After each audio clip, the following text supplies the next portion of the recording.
श्री राधे, आइए देख लेते हैं कल के लिए हमारा क्या प्लान हो सकता है और कैसे हम मार्केट को ट्रेड कर सकते हैं।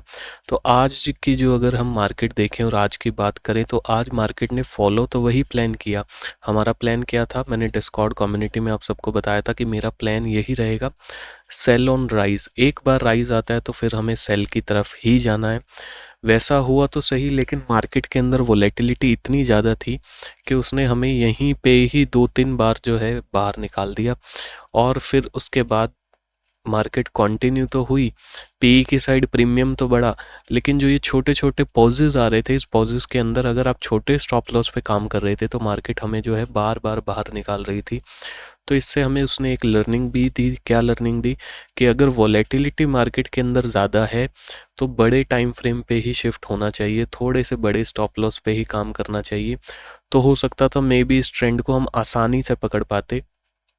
जो किसी ने थोड़े थोड़े पॉइंट्स पकड़े या किसी ने नहीं पकड़े, मेरी बात कीजिए तो मैंने नहीं पकड़े, लेकिन किसी किसी ने लाइव में छोटे छोटे पॉइंट्स भी पकड़े। पर जो हमारा व्यू था वो एकदम क्लियर था कि हमें सेल ऑन राइज के ऊपर जाना है, सेल ऑन राइज के ऊपर ही मार्केट चली। अब अगर आप देखेंगे मार्केट को, मैं यहाँ पे आपके लिए डेली टाइम फ्रेम लगा देता हूँ। तो डेली टाइम फ्रेम को अगर आप देखोगे तो यहाँ पे मार्केट के अंदर जो गैप डाउन आया, गैप डाउन के बाद नीचे आया। देखिए, आपको लग सकता है कि मैं बार बार एक ही बात दोहरा रहा हूँ, लेकिन मार्केट का सिनेरियो ही ऐसा हो रहा है। बायर्स हाथ डालने के लिए अभी तैयार ही नहीं हो रहे, बायर्स आ ही नहीं रहे। बायर्स के आने का मतलब क्या है कि डेली टाइम फ्रेम के अंदर एक ग्रीन कैंडल तो चाहिए ताकि ट्रेलिंग अच्छे से हो सके, ताकि नए सेलर और अच्छे से आ सके, जिनसे ये मूव मिस हुई है वो भी मार्केट में आके इसको ज्वाइन कर सके। उसके लिए मेरे को चाहिए थी एक ग्रीन कैंडल। जैसे लास्ट दो एनालिसिस में मैं एक ही बात बोल रहा हूँ कि एक ग्रीन कैंडल चाहिए, एक पुल बैक चाहिए, एक पुल बैक चाहिए।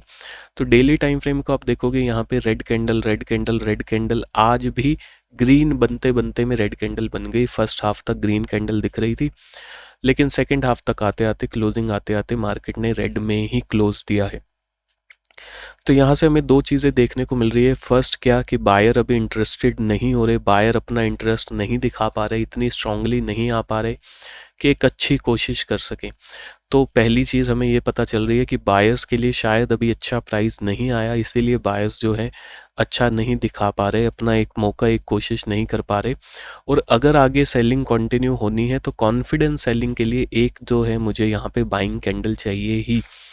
तो अगर हम फिर से 15 मिनट टाइम फ्रेम पे चलते हैं और देखते हैं, तो अगर आप फिर से 15 मिनट टाइम फ्रेम को ध्यान से देखोगे तो आपको समझ में आएगा मार्केट जो है एक ट्रेंड लाइन को फॉलो कर रही है।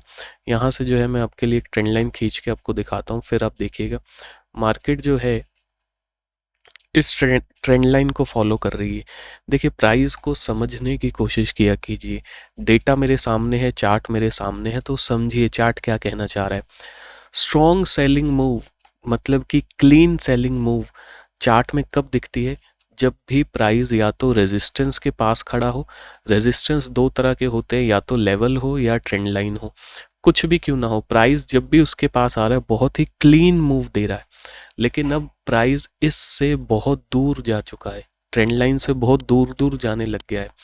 तो अब ये कहीं ना कहीं और ज़्यादा स्ट्रॉन्ग सिग्नल दे रहा है कि ग्रीन कैंडल या एक ग्रीन मूव की आवश्यकता है, वो आना ही चाहिए। क्यों? क्योंकि देखिए, प्राइस यहाँ पे आया रेजिस्टेंस के पास, ट्रेंड लाइन के पास, clean selling move. Clean selling move का मतलब बीच बीच में पुल बैक्स देके आपको भगाएगा नहीं।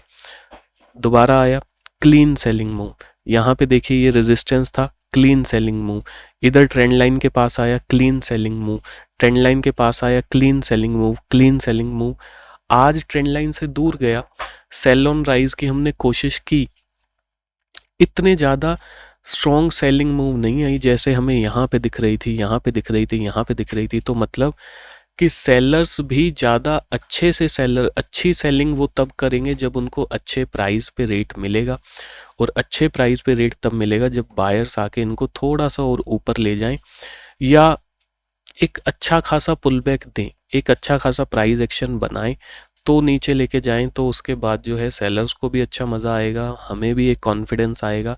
तो आपको दिख रहा होगा कि मैं बार बार एनालिसिस में एक ही बात बोलता जा रहा हूँ कि मुझे एक स्ट्रॉन्ग सेलिंग चाहिए, मुझे एक डेली कैंडल ग्रीन में चाहिए, तब मेरा कॉन्फिडेंस और ज़्यादा बढ़ जाएगा नेक्स्ट सेलिंग के लिए। तो अभी का अगर आप सिनेरियो देखेंगे तो उसके अंदर मुझको क्या दिख रहा है कि 23,000 बहुत ही पास में है। 23,090 रुपये पे मार्केट खड़ी हुई है और 23,000 का लेवल बहुत ही ज़्यादा पास में है। तो हो सकता है कि यहाँ से बायर जो है फिर से कोशिश करें कि इसको जितना भी हो सके ऊपर लेके जाएं। तो यहाँ पे मुझे देखना होगा कि 23,000 के ऊपर मार्केट क्या रिएक्ट करती है, कैसे प्राइस रिएक्ट करता है। तो सेम व्यू होगा, मार्केट ने आज भी कुछ चेंज नहीं किया तो व्यू मेरे लिए सेम ही होगा। फर्स्ट क्या, सेल ऑन राइज का व्यू होगा, मतलब कि सेलिंग साइड के लिए ही मेरा जो है व्यू बना रहेगा। सी साइड के लिए अभी मैं कंजर्वेटिव होके ही चलूँगा। क्यों, जब तक मुझे कुछ भी ऐसा प्राइस एक्शन नहीं दिखता है, जब तक मुझे ऐसा कोई प्राइस एक्शन नहीं दिखता है तब तक मुझे थोड़ा शांति बैठना पड़ेगा। और बहुत बड़ी बाइंग की तो मैं बात नहीं कर रहा, लेकिन लगातार मार्केट गिरती जा रही है, लगातार मार्केट गिरती जा रही है। तो एक अगर बाइंग आया, एक ग्रीन डे आया तो मे भी हो सकता है वो मेजर ग्रीन डे आ जाए। मेजर ग्रीन डे का मतलब क्या, सेल ट्रेंड खत्म हो जाएगा, ट्रेंड चेंज हो जाएगा? वो खत्म नहीं होगा, पर एक बड़ी, जितनी उम्मीद नहीं है उतनी बड़ी बाइंग आ जाए। क्यों आ जाए? क्योंकि जब अगर यहाँ से थोड़ी सी भी बाइंग स्ट्रॉन्ग आएगी तो जो ये सब सेलर्स हैं ये भी ट्रेलिंग की सोचेंगे, प्रॉफिट बुकिंग की सोचेंगे। तो हो सकता है यहाँ से एक अच्छी शार्प रिवर्सल मिल जाए। तो जो ऑप्शन सेलिंग कर रहे हैं या पोजिशनल ट्रेड को लेके जा रहे हैं तो वो ट्रेलिंग के ऊपर बहुत ध्यान देना। ऐसा मत करना कि लगातार मार्केट गिरती जा रही है और आप ट्रेल ही नहीं कर रहे, क्योंकि चाहे आप किसी भी चार्ट में जाके पीछे देखिएगा, जहाँ से भी शार्प मूव आती है उसके बाद जब भी रिवर्सल आता है तो एक शार्प रिवर्सल आ जाता है। चाहे ये रिवर्सल सस्टेन ना करे, वापस कंटिन्यू प्राइस नीचे ही आ जाए, पर एक बार शार्प रिवर्सल आता है तो उसमें ये ना हो कि आपकी जो है सारी प्रॉफिट, सारी मेहनत चली जाए। और ये चीज़ मुझे चाहिए चार्ट में कि ये चीज़ हो जाए। कब होगी, मैं वेट में हूँ। तो कल के लिए क्या प्लान रहेगा? कल के लिए यही प्लान रहेगा, सेल ऑन राइज का व्यू रहेगा। अगर मान लीजिए कल मार्केट यहाँ पे गैप अप ओपन हो जाती है, गैप अप ओपन हो जाती है तो सेल ऑन राइज का मेरा व्यू है। मैं थोड़ा सा वेट करूँगा, देखूंगा, चाहे मुझे कैसे भी प्राइस की कंफर्मेशन वीकनेस की तरफ दिखेगी तो सेल के लिए मैं जाऊंगा ही जाऊंगा।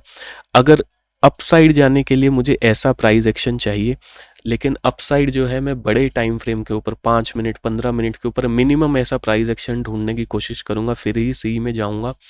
और सेल साइड के लिए मैं छोटे टाइम फ्रेम 1 मिनट में भी जा सकता हूं कि मुझे एंट्री जल्दी मिल जाए अगर वहां पे कोई कंफर्मेशन मिल रही हो। जैसे कि आज जो लाइव स्ट्रीम में होंगे उन्हें पता होगा, यहाँ हाई के ऊपर 2 बार री एंट्री मैंने करी, 2 बार री एंट्री सबको बताई कि यहाँ से मार्केट में बियरिशनेस दिख रही है, यहाँ से मार्केट नीचे जाएगी।